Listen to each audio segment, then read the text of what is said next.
À première vue, c'est un escargot comme les autres.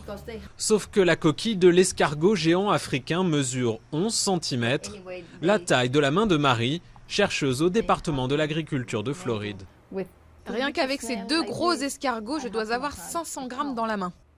Depuis septembre, à Miami, cet escargot sème la panique chez les autorités.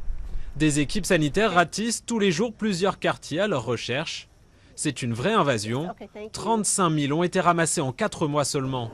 Et personne ne sait exactement comment ils ont débarqué à Miami. Là, c'est un endroit que les escargots aiment bien. Oh mon Dieu! Ça, c'est un gros escargot. Très, très gros.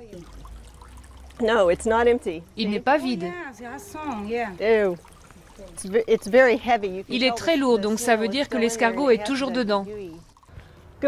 Bonjour, service agricole. Pendant l'hiver, les escargots se font rares, ils hibernent sous terre.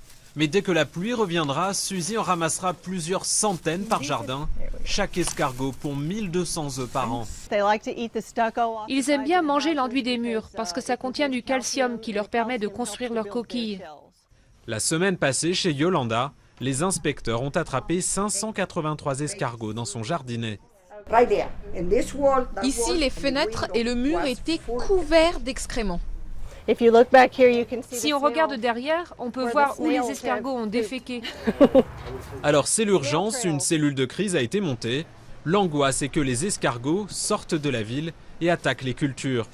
Ces escargots mangent 500 types de plantes. S'ils s'installaient pour de bon, ils pourraient dévaster l'agriculture de la Floride. De retour au laboratoire, Suzy rapporte à Marie sa récolte.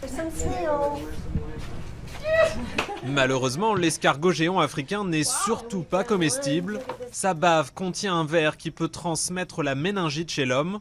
Alors tous les escargots sont tués ici par Marie. Pour cela, 2 méthodes, l'immersion prolongée dans l'alcool ou une mort par hypothermie dans ce congélateur.